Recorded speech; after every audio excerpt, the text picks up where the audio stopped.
In foreclosure, the bank has to show it owns your house. But what most people don't know is that almost half the time, the banks don't have the paperwork to prove it in court. In many cases, it ends up lost or destroyed. It's a national problem. The banks would love to keep quiet because knowing that could be your best defense in fighting foreclosure. Everything was all right until I refinanced. Like many homeowners, Jackie O'Brien is behind on her mortgage. She bought her house near Clearwater, Florida in 2004, but in 2007 fell behind on her payments following a death in the family. I'd returned to England and I was sort of giving support to family members and things like this. And when I came back to America, I was in default with my mortgage. I was behind with my payments. She says she tried on several occasions to catch up on her payments with her bank, Wachovia. She showed us a photocopy of one catch-up payment for $8,500, but the bank wouldn't accept it and is foreclosing on her property. They wouldn't take your payments after that? No, they wouldn't take my payments. That was it. No more. They didn't even want to talk to me. But in foreclosure, she discovered the bank filed a motion for lost instruments. In other words, the bank lost or destroyed the actual proof that it owns her house. I think the note has been sold on so many times and they've become very sloppy with their paperwork. It could be on a dumpster somewhere for all I know.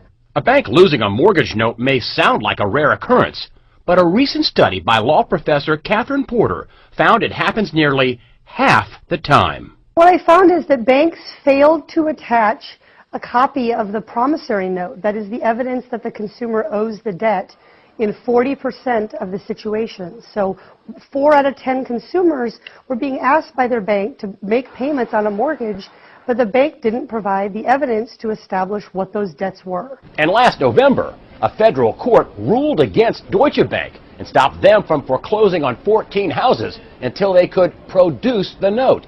Those foreclosures are still in limbo. If your case ends up in court, don't let the mortgage companies off easy.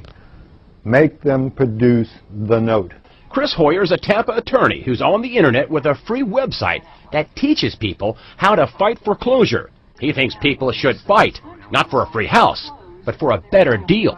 If you're about to lose your home, at least make them produce the note. Make them prove, first, that they have the note, the IOU, and second, that the person who's standing in court is a person authorized by the owner to take your home. And that's just what Jackie O'Brien is planning to do. I'd like to know who actually owns my mortgage. I'd like to know who I can deal with. I'm going to make them produce the note. She says the bank is pressing on with foreclosure and won't agree on a catch-up payment. In addition, she says they keep tacking on fees. The only way that they will do it is that if I pay them something like $20,000 in fees and things, they want me to pay all these extra fees that they've thrown in on top. Catherine Porter says excessive and unnecessary fees are also a national trend. The most disturbing thing we saw was that most banks simply don't tell consumers what these fees are for. So we saw thousands of dollars of charges that were labeled as other or miscellaneous. And so consumers have no way to know if, in fact, those fees are legitimate. We contacted Wachovia to ask about the case, and they said, due to customer privacy concerns, we cannot give specifics into pending customer actions, but we will work with customers through the delinquency and foreclosure process to keep them in their homes. O'Brien says if the bank can't find her note, they should renegotiate a new mortgage without the fees and payments she can afford. I want to pay. I'm not looking for a free ride or anything. I want to pay my mortgage. I want to get my life back on track. O'Brien goes to court soon to find out how long she'll stay in her house. Attorney Chris Hoyer says if you get a foreclosure notice, you should get an attorney and find out when and where your foreclosure court date is. Do not just abandon your property and move out. For CNNMoney.com, I'm Greg Hunter.